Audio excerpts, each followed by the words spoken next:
Hello, everybody, and welcome again to our MPTV Coaches Show. Ryan Lindley here with Eric Myers, and let's get right to it. An exciting week of sports, several new things, and let's start out dance team, competitive dance, first competition ever. Yeah, I mean, real good job right there, and we're actually going to hear from Coach Ashley Beyer here later in this interview here this morning, but second in the group, third place overall, so real good job right there. But also new and exciting things, don't forget about this, bowling came to Morton High School. Could you believe it, bowling? I'm excited. I mean, you know, they obviously had their first competition ever. It was the girls team that had their first competition ever. They took fifth as a team. Morgan Robinson finished it with a top 5 for herself in the individual competition. Guys team is going to get started next week with their first competition. So it's a lot of fun. You know, we're hoping to get out and visit the bowling practice maybe, you know, after the new year, but kind of cool to see these new sports starting to roll. Yeah, congrats out. Good job to the IHSA bringing in some new things that we wanted. And this was actually a outgrowth of a survey that Mr. Jones, our athletic director, did to all the students last year about what sport would you like to bring here to Morton, and bowling was the top one. So here we go. But as Ryan said, hopefully we get out there to Potter's Alley and we see some bowling. Maybe we can do a little bowling ourselves. Yeah, you know, I mean, like I said, I think it's always fun, and I'm not the greatest, but maybe Coach Finney or Coach Tucker can give us some tips, something like that. Well, good job. So Varsity Wrestling also won their duel versus East Peoria, 55-24 last week, and Pekin, so good start there for our wrestling boys. And then at the Munch Pontiac Boys Invitational last Saturday, they got 6th place out of 16 teams. Real good showing there. You know, Cash Hill got 3rd at 106, Harrison Day 3rd at 113, Peyton Farrell 1st at 126, Caden Robinson 4th at 126, Aiden Bencher 2nd at 145, Clay McKee 3rd at 152, Brody Walters 4th at 182, and Logan Boyd got 7th at 195. So a real good job there for our varsity men's wrestling team. Yeah, great job by the guys. And then on the girls' side, Karen Canchola, a first place finish at the Pontiac Girls Invitation. So, like, obviously, pretty good start to the wrestling season. Yeah, as we talked about with Coach Henderson a couple weeks ago, you know, lots of youth, lots of good things, but it's a couple big guys returning right there for the Morton wrestling team, and it's parlayed into some success so far. Yeah, I think so. And again, kind of excited to see where those teams go, both on the boys and the girls' side. Coach Henderson said, you know, goal this year is to get somebody or a couple somebodies to state, and like obviously we'll track it as the season goes along, but I think there's a good shot to make it happen. Yep, so switching gears a little bit now, varsity boys basketball lost a real tough game last week to Peoria Central, 54-52. Rowley had 14, Rugard with 13 there, but tough fought game. Thought we might walk away with a victory there, but just couldn't get it out at the end. Yeah, you know, I mean, came down literally to the final seconds and then just couldn't quite finish that one. Then Friday they go to Metamora, another close loss, 56-50. Rugard and Rowley both with 16. But I think the positive is after 2 tough losses to good teams, they've rebounded with 2 win sets. Yeah, came back, win over Champaign Central, 51-48. You know, Newhoff had 14 in that one. And then Tuesday night, if you heard us on the call there, we won versus Pekin. Great games from Brooks Newhoff and Tate Rowley. Newhoff with 16, Rowley with 13, but a little bit more aggressive Potters right there, and a good continuing start to this Mid-Atlantic season. Yeah, absolutely, and I think, you know, we're going to see them play Limestone this Saturday, and then a couple non-conference games against IVC and Olympia before they kick off the Pekin Holiday Tournament. So you're going to get a really good sense of where this team is before we roll into 2023. Yep, and we're hoping to bring you maybe a little bit of games from that Pekin Holiday Tournament. We're going to see they play at 9 a.m. first game of the tournament, just like normal. Sometimes when you're the closest team, you get the early games. So we'll see what happens there. And switching gears over to varsity girls basketball, kind of an up and down season so far for our girls. Lady Potters, something we haven't really been used to. Still trying to find their identity, but lost last week to a really good Metamora team, 56-63. Tatum Lamprecht walked away with 17 in that one. Addie Engel with 13. And then they went to Coach Becker's alma mater, Sycamore, on Saturday, and what an interesting game. Yeah, interesting game. They were down 23-0 after the end of the first quarter. They actually won the second, third, and fourth quarters 43-25. Problem is the whole game counts. And so Sycamore walks away with the 48-43 win. But, I mean, it's one of those things where you definitely appreciate the competitiveness. Coach Becker basically said, you know, it was a really solid comeback. He stopped himself, I think, from saying it was a great comeback because they didn't end up with more points than Sycamore at the end. But, I mean, I think it's going to be one of those things where throughout the season, he talked to us after the Canton game about the goal was to be more aggressive at the start. Obviously, it's something the team's still working on. The good news is they did show that a little bit against Pekin on Tuesday. Yeah, speaking of that Pekin game, they come out a little bit slower start, just again trying to figure out how we get those engines going for that first quarter, but walked away with a pretty easy victory, 58-25 over there in Pekin. They're going to be playing at the State Farm Classic tourney starting on December 27th. Their first opening game is 6:30 p.m. at Bloomington Bloomington High School versus Springfield, so should be a good one right there out of the gate. Yeah, Springfield's a team that at the time, when the Potters were first making their deep postseason runs, Springfield was a rival in that area time. Springfield may be a little down this year, but I still think a game that a lot of teams, you get fired up when you play a team that you've had historic postseason games against. Yeah, not only that, in the state tournament is probably the most feared team in the state of Illinois, Mount Carmel, so that could be an opportunity there. Let's talk a little bit just before we say goodbye. We got a couple of things we want to show you. Number one, we did get the opportunity to sit down with our dance coach, Ashley Beyer, and talk about the first ever dance team competition in school history. So let's take a look at that interview. Welcome back here to our MPTV Coaches Show. Ryan Lindley here with our head dance coach, Ashley Beyer. And Coach, let's start with this. First competition at the IHSA level for the Morton dance team. And just talk a little bit about that day and that experience. So when you go in, there's all things that have to happen. There's coaches meetings, there's music checks. You have to make sure your music is appropriate and works, and you have multiple forms of it. So there's a few things as a coach that you're responsible for. Typically what they do is they take us to a classroom where the girls can get settled, kind of put their stuff out, get their costumes kind of ready to change into, and then they'll do like an intro with an opening with national anthem and just welcome all the teams. And then it kind of gets going. So depending on how many teams are in, competitions can determine how long the day might be. Ours was like a 10 to 11 hour day. There were 39 teams at our first competition, so there was quite a few.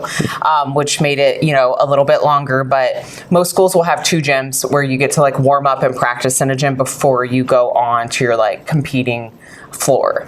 So once that's done, then they go through all the different levels. So there's 3 classes in IHSA, so they go through those, and then there's lots of different genres in IDTA. So you might show your routine twice, which is what we did because we wanted to get IHSA feedback and IDTA feedback.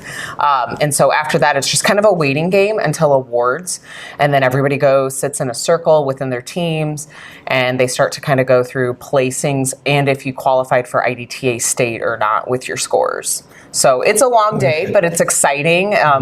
Awards are definitely exciting as well, just to kind of see, how you did, and then, kind of looking at other teams that might be in your sectional as well.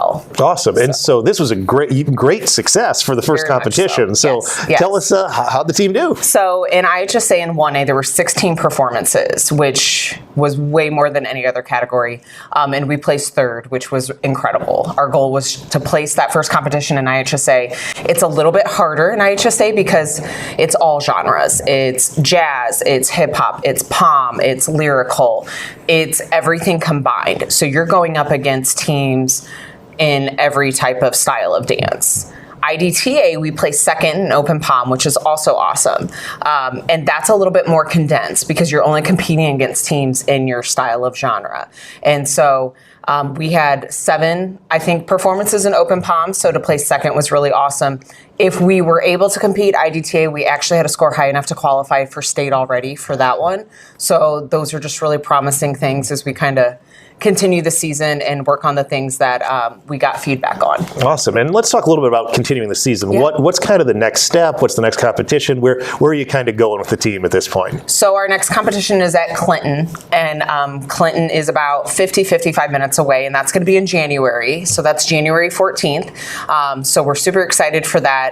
I've heard it's a pretty competitive one, so that's really exciting. I think that's going to really help us going into sectionals, which sectionals is a week after that. So it'll kind of get us ready for that mindset.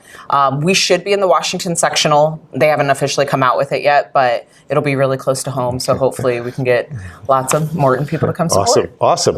And then obviously, if you said maybe like one thing the team's working on, or what's maybe the focus as you go into that January competition in Clinton and then sectionals? It's just cleaning. It's looking at some of the things the judges said. Working on some of our transitions, just making some of our visuals even bigger. We had really great feedback. We have really good team difficulty in our skill, and it's just fine-tuning some things. And it's just kind of like with everything, you just have to do it over and over and over and over, just so it all like syncs perfectly together. Awesome. Well, great start, and wish you the best of luck as the season continues. Thanks. kind of fun, right? Coach Beyer obviously really excited about the opportunity, not only what they did at Dunlap last week, but where the season's going to go. Yeah, she's really proud of her girls there, putting in a lot of extra effort, a lot of hard work, something that our dance team's not really familiar with. A lot of these girls probably do some competitive dance on the side, but this is a whole new realm for Moore High School, and we couldn't be more proud of our ladies. We also had the opportunity after the Pekin game on Tuesday night to sit down with Coach Franks and kind of get his thoughts on what's happening in Middle Illini, a little bit, some of the players taking some growth steps there on the court. So let's take a real quick second here and talk with Coach Franks about the game Pekin night. One thing, and this is going back to last week, one thing I've noticed about your team so far this year is you are not exclusively a single defense team. You'll throw in man-to-man, you'll throw in a 1-2-2 zone, you'll throw in some full court pressure. Just talk about the ability to switch up defenses and how that can make it hard for your opponents. Well, yes, it changes the level for the opponents, but I think it just speaks to our guys. We got a lot of guys with high IQs, whether they can execute that. So it's a lot of credit to our players. We have guys that can adjust and to the various emphasis of those different defenses. And so again, it keeps our opponent on their toes for sure. Try to keep them out of a rhythm. They shot it really well early. Pekin was shooting the ball really well. Got to give them a lot of credit. I thought the Pekin kids played really hard tonight. I thought they had a great effort. So it seemed like Wes Gudeman just came out of his shell here in the fourth quarter. Did you say something to light him on fire right there? Because it seems like we took advantage really hardcore between Roley and Gudeman under the hoop right there, taking size advantage and just pounded in the third and fourth quarter. I think we really wore Pekin down, but what flips his switch right there? I wish I had that magic phrase to say, I had this great speech. Well, absolutely. Absolutely. Wes is just a competitive kid. And it was a pregame emphasis. The whole emphasis was we got to really expose him on the block, and Wes just did a good job late there of really, he's a skilled kid, especially when he catches that deep. He's dangerous, and he did a good job playing on the block. He caught one up here at the free throw line, faked the guy left, and just went into a little floater in the middle of the lane. Looked like he was, just amazing right there, just every single time. He just had the float. He had it ready to go tonight. Absolutely. And, Coach, let me ask you this question, kind of similar, right, just as far as guys stepping up. I mean, and I know you talked to Brian and Troy about Brooks Newhoff on Saturday, but just the continuation, right? I mean, this is a kid that, didn't see a ton of playing time as a junior. Tonight he leads you with 16. And just talk a little bit about just that idea of not having a single guy who's going to be the leading scorer every night. It's Brooks, it's Tate, it's Gus, it's Wes. That you can go to different guys in those clutch situations. Well, I think it just speaks to the talent that these guys have and the skill that these guys have, that it's such a great luxury to have. We've got every night a different guy can hurt you. And again, it's continuing to build the trust with each other and to trust each other and let the ball move. And the open man's going to kill him, and to kind of have that mindset. Like I said, we've got a lot of very unselfish guys. It's continue to build on that. Great ball movement kills them. Like I said, especially when we got so many different guys on any given night that can step up and have big nights for us. Like I said, I'm sure it makes it difficult to prepare for us, but we got to continue to execute. So what's the key in shutting down Juergens right there for Pekin? Held him to 9 points. The kids averaging 20-plus points a game for Pekin. Probably all their offense goes through them. Hart did a great job. How does that affect the game for you? Well, it's a huge impact for us because he's, like I said, Juergens has been starting since his freshman year. He's a first-team All-Middle Illini kid. Yeah, absolutely. We had to have a huge emphasis, and that's just on a collective team effort. So, I wish I could say, well, such and such had a great defensive night tonight. Well, no, it's just collective. I thought we did a good job not letting him get in the rhythm. Everything he got, he had to earn. He's a skilled kid, and like I said, I'm really pleased. Holding him to single digits is a huge accomplishment. Coach, we'll get you out of here on this. Just talk a little bit about this weekend. You go back on the road to Limestone, and then you're obviously home here in the Potter Dome against IVC. But just talk about the importance of building momentum. You got 3 games before you hit the holiday tournaments. What's the key to kind of building that momentum against those teams this weekend? Staying focused on what we do. Absolutely, it's huge. We've got a stretch here where we're favored, but in the middle line, that doesn't mean anything. On any given night, anybody can get anybody. Limestone at Limestone, throw their record out the window. Those kids are going to play hard. The acoustics there are terrible. It always feels like it's so loud in that gym. It could be 5 people and it feels loud. We've got to come focused and prepared. We talk about it all the time. Take a step forward, a step forward. It isn't about who we're playing. It's about what we're doing. And so we got to keep that mindset. We got to keep that focus. This is a team that has really high expectations of themselves, and rightfully so. They're a talented group, but they got to stay focused. We can't focus on who we're playing, but it's about what we're doing. Well, Coach, thank you very much. We appreciate the time, and congrats again on tonight's Thanks, game. Thanks a lot, guys. That's what you do. It's a good-looking sweater tonight, too, Coach. So not too bad there. He was pretty excited about that win, trying to take some of those size advantages, being more aggressive on the offensive end and the defensive end on the boards. So good job. Okay. Yeah, and I think, he brings up a great point, right? I mean, Potters right now are going into a stretch where they are the favored team, but you're always going to be competitive in the middle Illini, and so we'll see what happens this week, but I'll repeat what I said earlier. It's a great opportunity for that team as they head into 3 games and then the Pekin Holiday Tournament. By the time we hit January, you're going to get a really good sense, I think, of what the expectations are for this Potters squad going into the postseason. Yep, and we're definitely very excited for that. All right. Well, before we say goodbye, Coach, anything for the folks at home? Any thoughts before we head into kind of the holiday season? Yeah, if you're out and about, you have some friends over, maybe figure out some game somewhere. Our Lady Potters are on the road. They're going to be at the State Farm Center for the rest of December. It looks like they're going to have a couple more road games.